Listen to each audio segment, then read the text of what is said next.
Jean-Pierre Elkabbach, ses propos sur Patrick Darvor dans Quotidien ne passent pas. C'est une affaire qui a secoué TF1. En février 2021, Florence Porcel portait plainte contre Patrick Poivre d'Arvor. L'écrivaine accusait la star du JT de TF1 de viol et d'agression sexuelle en 2004 et 2009. Suite à cela, l'omerta autour du journaliste s'est totalement effondrée. Plusieurs femmes ont porté plainte contre lui le 9 mai dernier. Mediapart réunissait les 20 femmes qui auraient été victimes de Patrick Poivre d'Arvor.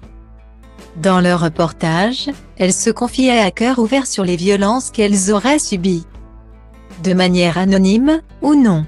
Jamais les femmes que vous allez entendre les récits n'avaient été réunies dans un seul et même plateau. Dans une même émission. La plupart ne se connaissaient pas avant le début de l'affaire. Certaines se rencontrent pour la première fois aujourd'hui, avait déclaré la journaliste Valentine Auberti. Des accusations que Patrick Poivre d'Arvor a toujours niées. Dans cette tourmente médiatique, le journaliste peut compter sur le soutien de son ex-compagne. La journaliste Claire Chazal. Au micro d'Europe 1 en juillet dernier, elle avait une nouvelle fois pris sa défense publiquement, comme la justice ne s'en est pas encore emparée. Je crois qu'il faut essayer de penser à autre chose.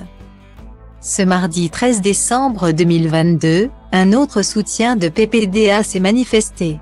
Il s'agit de Jean-Pierre Elkabbach. Invité sur le plateau de Quotidien pour parler de la sortie de son livre Les Rives de la Mémoire. Le journaliste est revenu sur les accusations visant son confrère, avec qui il a travaillé dans les années 1970. Je ne vais pas l'enfoncer encore plus dans le destin tragique qu'il s'est tracé mais, quand je l'ai nommé, en face, il y avait Roger Gicquel. C'est-à-dire que, TF1 dominait le monde médiatique, et il n'était pas le Patrick Poivre d'Arvor d'après. C'est quand il s'est installé pendant 20 ans à TF1 que, peu à peu, il est devenu ce qu'on a vu. Explique-t-il avant de poursuivre, c'est le pouvoir, l'ambiance, d'abord son tempérament.